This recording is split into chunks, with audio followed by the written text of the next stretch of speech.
মৃত ব্যক্তির জন্য দোয়া কিভাবে করা যায়? আমাদের সিস্টেম না সুন্নত সিস্টেম স্যার?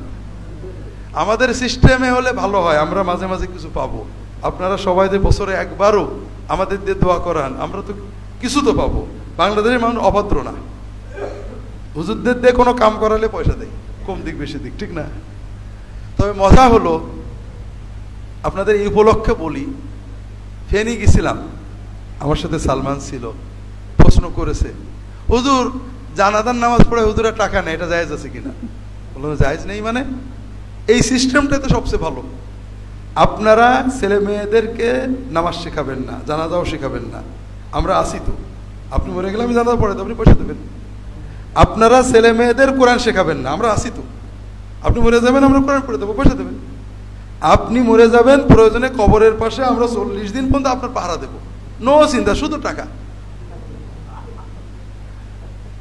অ্যাড আছে ইন্টারনেটে, $5 তাহাজ্জুদ, $15 জুমা, $20 5 ওয়াক্ত নামাজ সহ জুমা, $100 রমজান। আপনি দেবেন, তারা আপনারটা করে দেবে, ঠিক আছে না? দুর্ভাগ্য। আসলে আপনারা যেহেতু অন্যায় করেন, সেহেতু মানে আপনারা সুযোগ দেন, তা আমরা আপনাদের ঠগাই। কথা হলো, মৃত ব্যক্তির জন্য দোয়া করবে কে? দোয়া করবে কে? সন্তানেরা করবে। কি বলে করবে? আল্লাহ আমার আব্বার মাফ করেন, আল্লাহ আমার আব্বার মর্যাদা বাড়িয়ে দেন। নাকি আমরা সবাই যে দোয়া না করলে আল্লাহ নেবে না?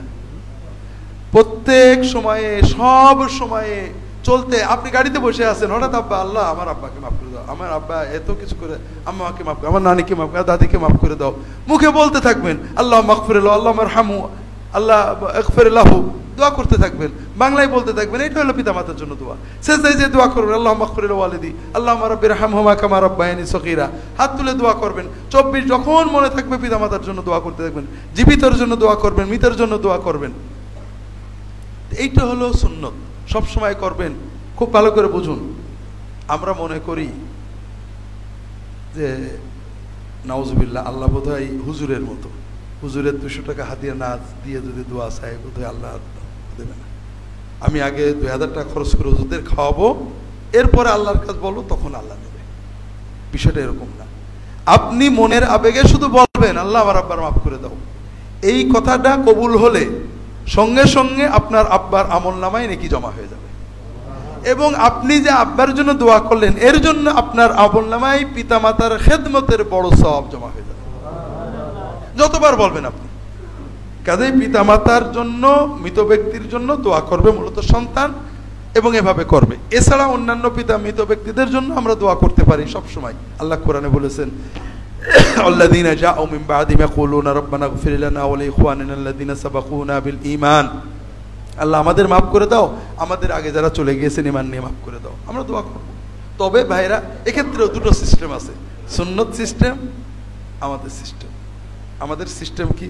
আল্লাহ আমাদের মাফ করে দাও, আমাদের সেক্রেটারি সাহেবের, সভাপতি সাহেবের, আমাদের মসজিদ কমিটি অমুকের, অমুক আব্দুল সালাম, আব্দুল করিম, বলি না আমরা? প্রত্যেকেই খুশি, আমার আব্বার নামটা বলেছে, ঠিক না? এতে মানুষ খুশি হয়। রাসূলুল্লাহ সাল্লাল্লাহু আলাইহি ওয়াসাল্লাম অন্য নিয়ম শিখিয়েছেন, দেখেন আপনাদের পছন্দ হয় কিনা। সাহাবায়ে কেরাম নামাজ শেষ করে আত্মীয়তা উঠতে বসে সালাম দিতেন, আসসালামু আলান নবী, আসসালামু আলা জিবরিল, আসসালামু আলা মিকাইল, প্রত্যেকের নাম ধরে ধরে দিতেন। রাসূলুল্লাহ সাল্লাল্লাহু আলাইহি ওয়াসাল্লাম বললেন, এত লাগবে না, তোমরা বলবে আসসালামু আলাইনা ওয়া আলা ইবাদিল্লাহিস সালিহিন, আল্লাহ আমাদেরকে সালাম দেন, যত নেক বান্দা আসে সবাইকে সালাম দেন।